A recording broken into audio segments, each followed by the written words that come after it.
봄 32 만고효녀 심청. 봄 32 만고효녀 심청. 심청은 청송심씨가 아니다. 심청은 마음이 깨끗한 마음심자 심청이다.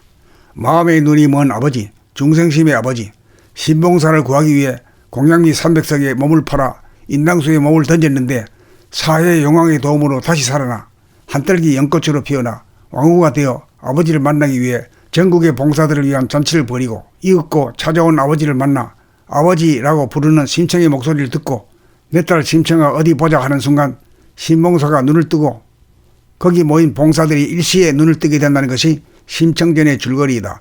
문제는 심청이다. 심청은 감각이 활짝 열려 이구와 업장이 소멸되고 죽어 한 생각의 때가 없는 본연의 자기의 정체성에 대한 상징이자 정체성을 보존하고자 하는 일편단심 주체성에 대한 상징이기도 하다. 마음이 텅 비어 깨끗하기 짝이 없는 정체성의 눈을 뜨고 다시는 마음의 눈을 감지 않기 위해 일편단심 민들레가 되고 다시는 물들지 않은 연꽃이 됨으로써 사람을 완성하여 어른이 되고 어르신이 되어 눈 가운 사람, 덜 된 사람을 눈을 뜬 사람, 된 사람으로 본 공부를 시키는 최고 법림으로 진리에 대한 본연의 자기에 대한 만고효녀 심청이다. 정체성 자리에 대한 일편단심이 바로 충이자 효인 동시에 왕이며 왕후이기도 하다. 그것이 심청이다. 그것이 된 사람이다.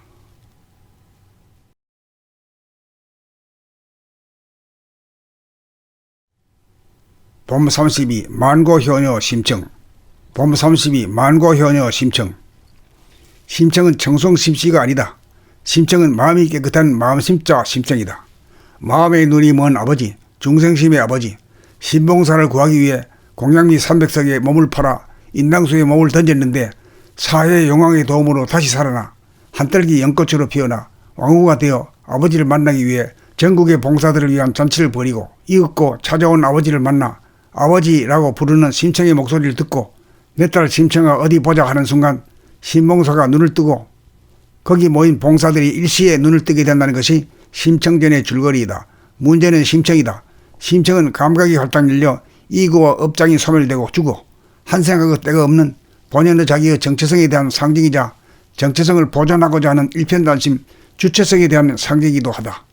마음이 텅 비어 깨끗하기 짝이 없는 정체성의 눈을 뜨고 다시는 마음의 눈을 감지 않기 위해 일편단심 민들레가 되고 다시는 물들지 않은 연꽃이 됨으로써 사람을 완성하여 어른이 되고 어르신이 되어 눈 가운 사람, 덜 된 사람을 눈을 뜬 사람, 된 사람으로 본 공부를 시키는 최고 법림으로 진리에 대한 본연의 자기에 대한 만고효녀 심청이다.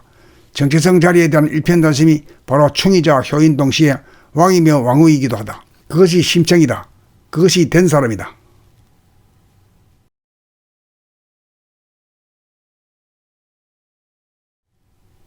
봄 32 만고효녀 심청. 봄 32 만고효녀 심청. 심청은 청송심씨가 아니다. 심청은 마음이 깨끗한 마음심자 심청이다.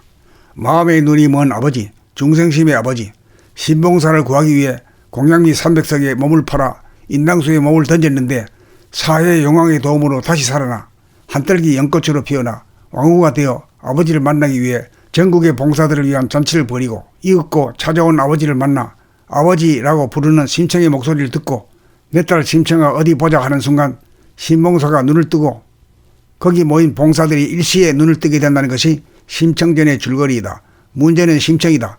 심청은 감각이 활짝 열려 이구와 업장이 소멸되고 죽어 한 생각의 때가 없는 본연의 자기의 정체성에 대한 상징이자 정체성을 보존하고자 하는 일편단심 주체성에 대한 상징이기도 하다.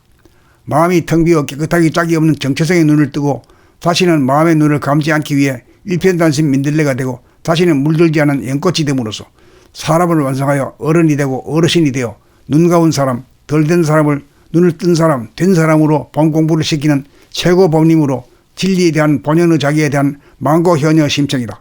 정체성 자리에 대한 일편단심이 바로 충이자 효인 동시에 왕이며 왕후이기도 하다. 그것이 심청이다. 그것이 된 사람이다.